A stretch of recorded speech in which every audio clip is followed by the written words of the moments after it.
বানত জলমগ্ন ফুলনি এলেকা হাহাকাৰ বানাক্ৰান্ত গয়াৰ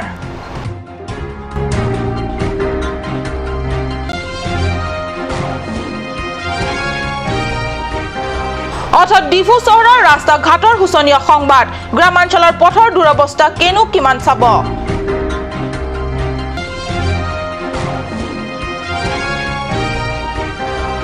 ৰশ্মি ক্ৰপি হুৱৰণি ন্যাস পুঁজি বঁটা এবাৰ সেন্ট মেৰিজ বিদ্যালয়ৰ ছাত্ৰ মেনসিং তেৰাঙলৈ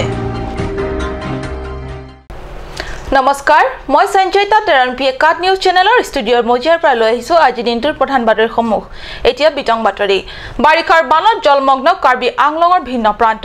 শশ গয়াবাসীৰ ঘৰ দুৱাৰ বানত বুৰ গৈছে মাজে মাজে নেৰানেপৰা বৰষুণ আৰু মাজে মাজে প্ৰখৰ ৰদৰ উত্তাপ বৰষুণ দুদিনমান এৰিলে পানী কমে পানী কম হৈ অহা দেখিলে বানাক্ৰান্ত গয়াৰ মুখলৈ কিছু পানী আহে পুনৰ নেৰানেপৰা বা মুখলধাৰ বৰষুণ বানাক্ৰান্তৰ মুখ তেতিয়া পুনৰ শুকান আৰু কলা পৰি আহে এনে অৱস্থাৰে ফুলনি এলেকাৰ বানাক্ৰান্তই অতিবাহিত কৰি আহিছে বিগত দিন ধৰি ৰদ আৰু বৰষুণৰ লুকাভাকুত অতিষ্ঠ ফুলনিৰ বানাক্ৰান্ত অহা যোৱা পৃথকে ধৰি বাসগৃহ স্কুল ঘৰ পানীত বুৰ গৈছে কৃষকৰ কৃষিভূমি পানীত বুৰ গৈছে দুচিন্তাত কৃষক খেতিৰ সময়ত খেতিলৈ যাব পৰা নাই ফুলনি এলেকাৰ ঠিক ৩৬ নং ঘাইপথৰ কাষত দৃশ্য এয়া হিমলুটি দিখৈতেৰণ গাঁও এলেকা বিগত কেইবাদিন ধৰি বানৰ মাজত কটাবলগীয়া হৈছে বানাক্ৰান্তই ঘৰৰ বাহিৰত পানী চোতালতো পানী পানী চাৰিওফালে পানী বানপানীৰ মাজতে বানাক্ৰান্তই খোৱা খাদ্যৰ অভাৱ হৈছে খোৱা পানীৰ অভাৱো হৈছে বানৰ বাবে ইফালে খেতিলৈ যাব পৰা নাই সেয়ে অভাৱত নিৰুপায় বানাক্ৰান্তই মাছ ধৰি ধৰিয়ে কটাইছে এই ৰাস্তাটো বৰ্তমান ডুবি গৈছে বৰ্তমান আপোনালোকে দেখা পাইছে গোটেই অঞ্চল এতিয়া পানীৰ তলত এতিয়া ৰাইজে মাছ ধৰা ব্যস্ত হৈছে কাৰণ কিছুমান পুখুৰীৰ পৰা মাছ ওলাই আহিছে এতিয়া পুঠি খলিহনা কাৱৈ গৰৈ এতিয়া মানে পূৰা মাছ ধৰাত ব্যস্ত ৰাইজে এয়া মই ৰৈ আছোঁ এতিয়া বৰ্তমান দেশৈতেৰণ গাঁৱৰ লিংক ৰোডটোত যিটো বজাৰলৈ ওলাই যায় বা বজাৰলৈ আপোনাৰ যাব পাৰে দেশৈতেৰণ গাঁৱলৈ সেই ৰোডৰ অৱস্থা সেই ৰাস্তাটো এতিয়া পানীৰ তলত সোমাই আছে এয়া আমি জানিবলৈ বিচাৰিম গাঁওবিলাক চব পানীৰ তলত নেকি তলত মানে খুব তলতে ক'ব গ'লেতো আৰু আপোনাৰ অঞ্চলটো মানে অকল স্কুলো নহয় কেইখনমান গাঁও হ'ব এইখিনি নানাফালেও 10-15 গাঁওটো আছে হয় নেকি কি গাঁও এইটো আপোনাৰ বাচৰং ফাৰা গাঁও হিমলতি হয় বাচৰং ফাৰা গাঁও আৰু এইপিনে অলপ ওচৰত আছে পানীগাঁও আৰু এইপিনে বজাৰ গোটেই স্কুলবিলাক দুখন এইখিনি স্কুল আছে কি স্কুল কেইখনৰ নাম কি এখন স্কুলৰ নাম হৈছে পিলগ্ৰিমেজ একাডেমি তাৰপিছত এখন অলপ আগলৈ গ'লে আপোনাৰ হোল ইনফেণ্ট হাই স্কুলৰ হয় এই দুটা স্কুল আমাৰ ফুলি বজাৰত হিমলতি স্কুলো তল গৈছে নেকি অঁ এইখনো গৈছে হিমলতিও তল গৈছে ন হয় হয় অঁ এতিয়া কিবা সাহায্য পাইছে নেকি চৰকাৰৰ ফালৰ বৰ্তমানলৈকে যোৱাবাৰ প্ৰথমবাৰ ছেকেণ্ড টাইম হৈছে হয় দ্বিতীয়বাৰৰ মানে একো তেনেকুৱা ফেচিলিটিছ চৰকাৰৰ পৰা একো দিয়া নাই ন একো দিয়া নাই অঁ ইয়াত আমাৰ লোকেল MSC কোন হয় আমাৰ দৰ্শিং ৰহা আহিছে নেকি তেওঁলোকে বৰ্তমানলৈকে দুবাৰ হ'ল কিন্তু তাৰ চেহেৰা একেবাৰে দেখা নাই তেখেতৰ লোকৰ কোনো লিডাৰ চিডাৰো আহি পোৱা নাই ন এতিয়ালৈকে কোনো পাৰ্টিৰে লিডাৰ আহি বৰ্তমান ফুলনি ৰাষ্ট্ৰীয় ঘাইপথৰ ৩৬ নং ঘাইপথৰ কাষত আছোঁ এয়া দেখিছে আপোনালোকে পিলগ্ৰিম স্কুল বৰ্তমান পানীৰ তলত লগতে আৰু 3খন স্কুল আছে আপোনাৰ শিমলুৱাটি LP স্কুল আৰু অলপ আগত গ'লে দেখা পাব হলিন ফান পিলগ্ৰিম শিমলুৱাটি মানে গোটেই স্কুলবিলাক এতিয়া পানীৰ তলত ডুব গৈছে প্ৰায় ফুলনি অঞ্চলৰ প্ৰায় 15-16খন গাঁও এতিয়া পানীৰ তলত এতিয়ালৈকে কোনো চৰকাৰী সুবিধা বা লোকেল MSC দৰ্শিং ৰহাৰ কোনো সুবিধা আহি পোৱা নাই বা কোনো লিডাৰ এতিয়ালৈকে আহি পোৱা নাই বৰ্তমান খোৱা পানীৰ অসুবিধা হৈ আছে কোনো সাহায্য প্ৰদান কৰিব পৰা নাই এখন স্কুল হৈছে পিলগ্ৰিম স্কুল ইয়াত কম্পিউটাৰ ৰুমো আছে আইটেক কম্পিউটাৰ ৰুম তাত অলৰেডি পানীৰ তলতে ডুব গৈছে স্কুল বৰ্তমান বন্ধ কৰি ৰাখিবলগীয়া হৈছে এতিয়া দেখা যায় যে এতিয়া মানে চৰকাৰে কি সুবিধা দিয়ে সেই লৈহে ৰাইজৰ প্ৰশ্ন ধন্যবাদ ফুলনিৰ পৰা মই বীৰেন গোৱালা বানত প্লাবিত হৈ বহু মাছ পালকৰ পুখুৰীৰ মাছ ওলাই যোৱাত পানীৰ মাজত প্ৰায় সুলভ হৈ পৰা মাছ ধৰি তাকে আহাৰ হিচাপে খাবলগীয়া হৈছে দুখীয়া বানাক্ৰান্তই স্থানীয় চৰকাৰ বা প্ৰশাসনে বানাক্ৰান্তৰ খবৰলৈ এতিয়ালৈ অহা নাই এই মুহূৰ্তলৈ চৰকাৰী সাহায্যৰ নামত কুটা এগুচিও পৰা নাই বানাক্ৰান্তৰ ভাগ্যত অলপতে নিৰ্বাচনত এই ভোটৰ ৰাজ্যেহে বিজয়ী কৰি দিলে বিজেপি দলক কিন্তু দুখৰ সময়ত শান্তনাৰ মাত এষাৰি দিবলৈও সময় নাই বিজয়ী জনপ্ৰতিনিধিৰ গ্ৰামাঞ্চলৰ পথৰ দুৰৱস্থাৰ কথা সকলোৱে নিশ্চয় বহুত শুনিলে আৰু বহুত দেখিলে কোনো গয়াবাকী ৰাজপথৰ মাজত ধানৰ কঠীয়া ৰুই ৰাজ্য তথা পৰিষদ চৰকাৰৰ চৰম অৱহেলা তথা প্ৰতাৰণাক প্ৰতিবাদ কৰি দেখুৱাই আহিছে কিন্তু প্ৰধান চহৰ এলেকাতে যদি সেই একে চৰম দুৰ্গতি চৰকাৰৰ চূড়ান্ত অৱহেলা আৰু বঞ্চনাৰ প্ৰতিচ্ছবি নিজ চকুৰে দেখে তেন্তে গাঁওবাসীয়ে কি ক'ব আহক আমি দেখুৱাম পৰিষদ চৰকাৰে বছৰ ধৰি চহৰবাসীক কৰি অহা এনে বঞ্চনাৰ জিয়া ছবি এয়া ৫ নং ৱাৰ্ড এলেকাৰ পথ ডিফুৰ সৰ্বমুঠ 10টা ৱাৰ্ডৰ ৫ নং ৱাৰ্ড অন্তৰ্গত মেইনটিলা ৰংমাৰ্জন সংযোগী পথ বিগত 15 বছৰ ধৰি এই এলেকাৰ প্ৰধান সংযোগী পথৰ ছবি এয়া বাৰিষাত অলপ নেৰানেপেৰা বৰষুণ হ'লে গোটেই পথছোৱা হৈ পৰে লুথুৰি পিঠা মাজে মাজে সাংঘাতিক আঠা আৰু মাজে বৰ পিছল পদে পদে আছে পিছলি পৰাৰ আশংকা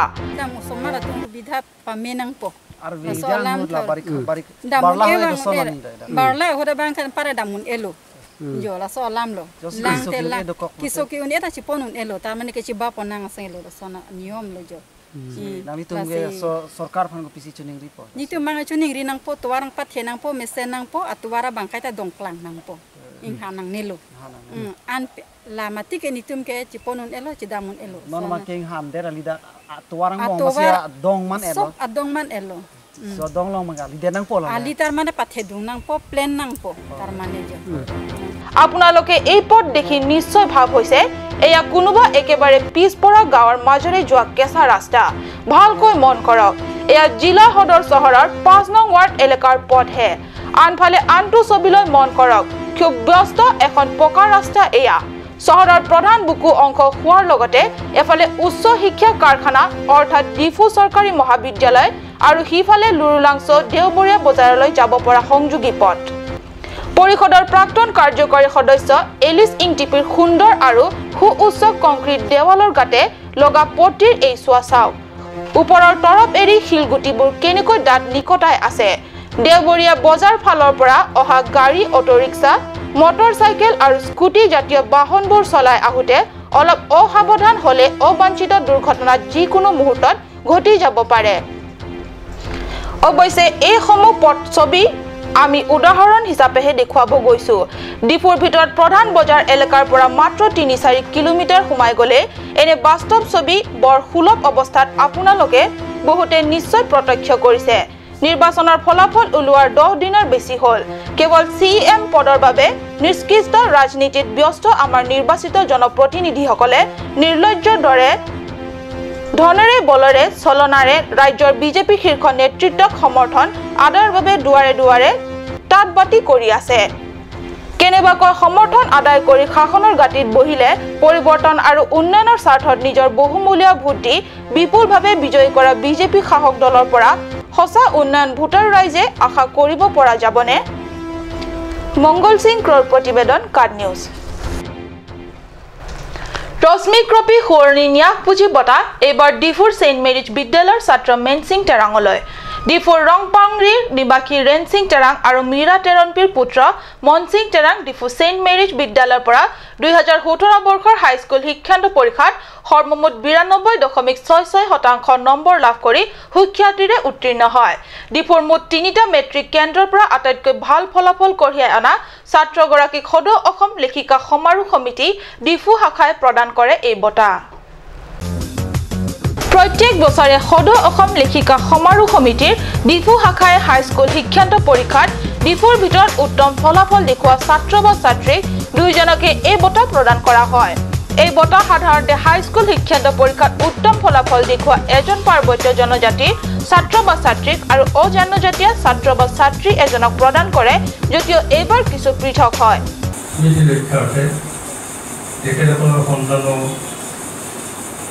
এগৰাকী মেধাৱী ছাত্ৰী আছিলে সময়ত গতিকে এই মেধাৱী ছাত্ৰীগৰাকী স্মৃতি দুৰ্গমীয়া কৰি ৰাখিবৰ বাবেই বা তেওঁ পৰিয়ালৰ মাজত বা আমাৰ ডিফু চহৰত তেখেতৰ স্মৃতি সজীৱ কৰি ৰখাৰ বাবেই এই বঁটাটো প্ৰতি বছৰে মেধাৱী ছাত্ৰ-ছাত্ৰীৰ মাজত no light, God save, let their delight and their voice loud. তুমি আমার পোহর, তুমি আমার ধর্ম, তুমি আমার কর্ম। নবজাগরণ আহে, টিকা পাহাড়ত কাৰ্বি দৰবাৰ জাগে। মনসিং টেৰাঙে দেখুওৱা ফলাফলৰ সমান বা ততোধিক নম্বৰ অজনজাতিৰ ছাত্ৰ বা ছাত্ৰীৰ মাজত নথকা দুটা বঁটা এজনকে অৰ্থাৎ মনসিঙে লাভ কৰে। উল্লেখ্য সদৌ অসম লেখিকা সমাৰোহ সমিতিৰ নিজা কাৰ্যালয়ত ডক্টৰ মামনি ৰয়ছম গোস্বামী ভৱনত বঁটা প্ৰদান উপলক্ষে আয়োজিত সভাত সভাপতিত্ব কৰে ডিফু লেখিকা সমাৰোহ সমিতিৰ সভানেত্ৰী গীতাঞ্জলি দাসক্ৰয়ে। বঁটা প্ৰদান অনুষ্ঠানত সদৌ অসম লেখিকা সমাৰোহ সমিতিৰ উপসভানেত্ৰী সাবিত্ৰী গগৈ মুখ্য অতিথি হিচাপে আৰু বিশিষ্ট সমাজসেৱক ৰবীন গোস্বামীয়ে বিশিষ্ট অতিথি হিচাপে যোগদান কৰে। সভাৰ উদ্দেশ্য ব্যাখ্যা আৰু শলাগৰ শৰাই আগবঢ়াই সদৌ অসম লেখিকা সমাৰোহ সমিতি ডিফু শাখাৰ সম্পাদিকা কল্পনা ৰাজবংশীয়ে।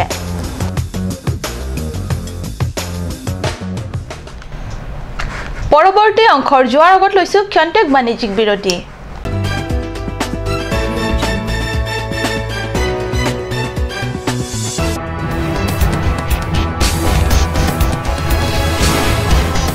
Cut News Channel ahin penamit tunghanang wan pila Aspecto the Talent Show.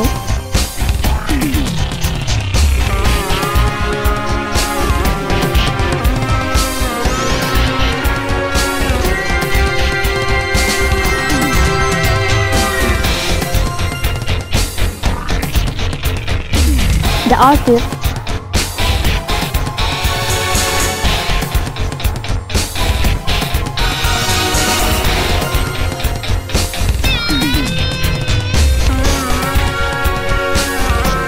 Kirby's traditional attire and its innovation.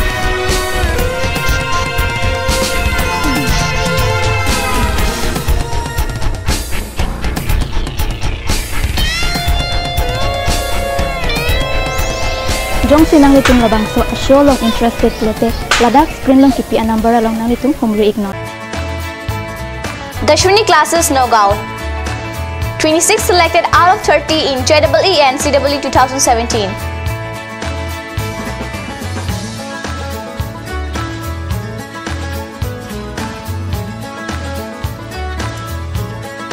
For dropper batch at Stadium Market, first floor, phone number 9864922277. 1-year engineering and medical coaching will start from 20th of June up to 5th July.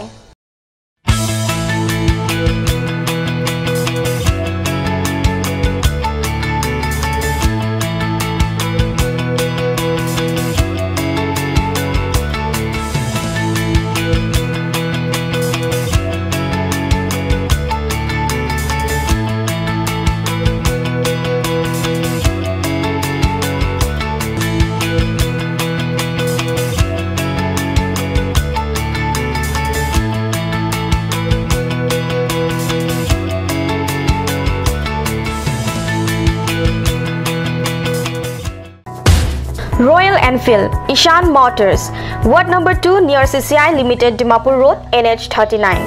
Chandrapur, Bogasan 782480, District, Karbi Anglong, Assam.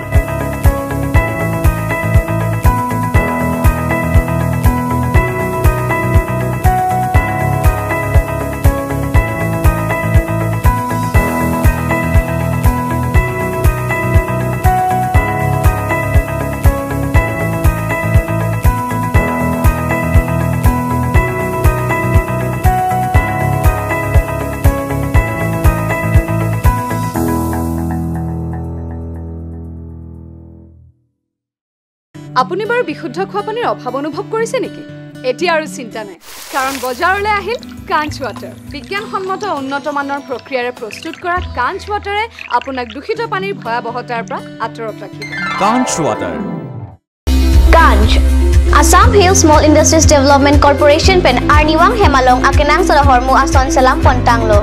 Lasinang tum Arniwang kenang sot kecuason la penthesire alang hithi kulat along longpon ikji. Kang sirtang kejun alang tharwe alang theso alang kecu ajam tu tharmit aduk thelua kreng চিত্ৰনলা উক্থৰ পেন চেংলক অংডুং হেমালং আকেনাং সত হৰমু লংপন ইকজি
আজিকালি যিকোনো পাৰ্টি মানে কাঞ্চ জুচ বাইদি বেটো কমলাটো খাইছিলি না আনাৰ ৰসটো পাহাৰীয়া কমলা আৰু আনাৰ ৰসৰ পৰা তৈয়াৰ কৰা কাঞ্চ জুচ সম্পূৰ্ণ বিশুদ্ধ কাঞ্চ জুচ খাওক জীৱনৰ মজা লওক কাঞ্চ জুচ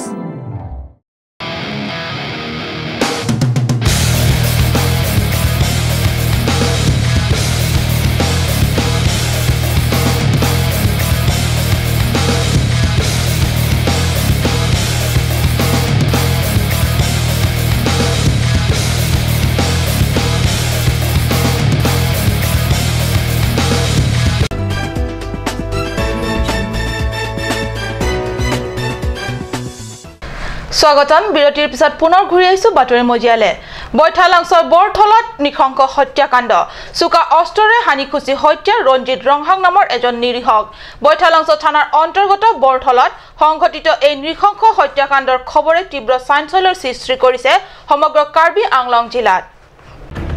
বিগত কেইবাটাও মাহ ধৰি পশ্চিম কাৰ্বি আংলঙৰ বৈঠালাংছ এলেকাত হত্যা ধৰ্ষণ লুণ্ঠন আদি ঘটনাই সংবাদ শিৰোনামা দখল কৰি আহিছে এটা দুখদ ঘটনা মাৰ যাবলৈ নহওঁতেই আন এটা দুখদ ঘটনাই ব্যথিত কৰে জনজীৱনক মানুহ ইমানে অসহনশীল হৈ পৰিছে যে খং উঠিলেই চিধাই হত্যা কি অপৰাধ আছিল এই ৰঞ্জিত ৰংহাং নামৰ এই নিৰীহ ব্যক্তিজনৰ ঘটনাৰ বিৱৰণী মতে ৰঞ্জিত ৰংহাঙৰ ঘৰত পূজাৰ আয়োজন হৈছিল লিপ সিং ৰংপি নামৰ লোকজন আহিছিল ৰঞ্জিতৰ ঘৰত পূজা খাবলৈ পূজা খাই ওলাই অহাৰ সময়ত দুয়োৰে মাজত কিবা কথাক লৈ দুয়োৰে মাজত বাক বিতণ্ডা হয় এই বাক বিতণ্ডাৰ ফলশ্ৰুতিত হানিহুচিক হত্যা কৰে ৰঞ্জিত ৰংহাঙক যি কি নহওক এই জঘন্য হত্যাৰ ঘটনা সংক্ৰান্তত বৈঠালাংছৰ আৰক্ষীয়ে গ্ৰেপ্তাৰ কৰিছে লংচিং ৰংপিক সমগ্ৰ ৰাজ্যজুৰি বন বিভাগৰ উদ্যোগত জিলা জিলায় 68তম বন মহোৎসৱ সপ্তাহ ইতিমধ্যে 1 জুলাইত শুভাৰম্ভ হৈছে কাৰ্বি আংলঙৰ বুকাজান বিধানসভা এলেকাৰ বুকাজান পূব সংমণ্ডল বনাঞ্চল ৰেঞ্জ বিভাগৰ উদ্যোগটো 1 জুলাইৰ দিনা বন মহোৎসৱ সপ্তাহৰ শুভাৰম্ভ কৰে বন মহোৎসৱ অহা 7 জুলাইলৈকে অনুষ্ঠিত হ'ব সমগ্ৰ ৰাজ্যজুৰি বানানীকৰণৰ গুৰুত্ব দি বিশুদ্ধ জলবায়ু তৈয়াৰ কৰাৰ লক্ষ্যৰে জনসাধাৰণৰ জাগ্ৰত কৰিবলৈ বিগত সুদীৰ্ঘ বছৰ ধৰি অসম চৰকাৰে গুৰুত্ব সহকাৰে পালন কৰি আহিছে এইদৰে বন মহোৎসৱ সপ্তাহ ৰাজ্যজুৰি 1 জুলাইৰ পৰা 7 জুলাইলৈকে অনুষ্ঠিত হ'বলগীয়া বন মহোৎসৱ সপ্তাহ উদযাপন উপলক্ষে কালি পুৱা প্ৰায় 10 বজাত বন মহোৎসৱ সপ্তাহ কাৰ্যসূচীৰ শুভাৰম্ভ কৰা হয় সহকাৰী বন সংৰক্ষক জীৱন চন্দ্ৰ ৰংপি আৰু সহকৰ্মীসকলৰ ৰাজ্যৰ লগতে কাৰ্বি আংলং জিলাক সেউজীকৰণ কৰাৰ উদ্দেশ্য এই কাৰ্যসূচী আগভাগ লয় মুখ্যমন্ত্ৰী সৰ্বানন্দ সোণোৱালে সমগ্ৰ অসমক সেউজীয়া অসম গঢ়াৰ বাবে ৰাজ্যবাসীলৈ কৰা আহ্বানক সঁহাৰি জনায় বুকাজান পূব সংমণ্ডলৰ বনাঞ্চল ৰেঞ্জে আগভাগ লোৱা বুলি ব্যক্ত কৰি ৰেঞ্জাৰ ৰংপিয়া সমূহ ব্যক্তি কলেজৰ ছাত্ৰ ছাত্ৰী তথা বেচৰকাৰী সংগঠনকে গছপুলি নি ৰোপণ কৰাৰ বাবে আহ্বান জনায় ভূমিষ্ঠ হল নতুন সংগঠন বুকাজান বিধানসভাৰ হাঞ্জালাংছ গড় কাপ্তানী পথৰ পৰিদৰ্শন বাংলোত 1 জুলাই শনিবাৰে বিয়লি 3 বজাত ভূমিষ্ঠ হোৱা এই নৱগঠিত সংগঠনৰ নাম হৈছে Karbi cultural and custom organisation Mohen টকবিৰ সভাপতিত্বত অনুষ্ঠিত সভাত ৰঞ্জিত তেৰাঙে সভাৰ উদ্দেশ্য ব্যাখ্যা কৰে যোৱা 23 জুনত কাৰ্বি পৰিষদ নিৰ্বাচনৰ ফলাফল ওলোৱাৰ পিছতে আটাইকেইজন নৱ নিৰ্বাচিত প্ৰতিনিধিয়ে ডিফু চহৰ এৰি গুৱাহাটীত বাহৰ পাতি আছে গুৱাহাটীত গৈ বাহৰ পাতি মুখ্যমন্ত্ৰী সৰ্বানন্দ সোণোৱালকে ধৰি বিজেপিৰ শীৰ্ষস্থানীয় নেতাৰ হাত ভৰি ধৰি পছন্দৰ নেতাক পৰিষদৰ সিএম নিৰ্বাচনৰ বাবে হেঁচা প্ৰয়োগৰ বাবে বাহৰ পাতি থকা কাৰ্য লজ্জাজনক বুলি অভিহিত কৰিছে নৱগঠিত কাৰ্বি কালচাৰেল এণ্ড কাষ্টমছ অৰ্গেনাইজেশ্যনে সভাত নৱগঠিত সেইখন সভাতে মহেন টকবিক সভাপতি আৰু ৰঞ্জিত তেৰাঙক সম্পাদক হিচাপে লৈ কাৰ্বি কালচাৰেল এণ্ড কাষ্টমছ অৰ্গেনাইজেশ্যনৰ কেন্দ্ৰীয় কমিটি গঠন কৰা হয় অহা 7 জুলাইত অনুষ্ঠিতব্য কাৰ্যবাহী সভাখনতে কমিটিৰ অন্যান্য দায়িত্ববোৰ ভিন ভিন ব্যক্তিৰ ওপৰত ন্যস্ত কৰা হ'ব বুলি সেই একেখন সভাতে থিৰাং কৰা হয় আজিৰ বাতৰি ইমানতে সামৰিছো মই সঞ্চয়িতা কাট নিউজ চেনেলৰ ষ্টুডিঅ'ৰ মজিয়াৰ পৰা বিদায় লৈছো ধন্যবাদ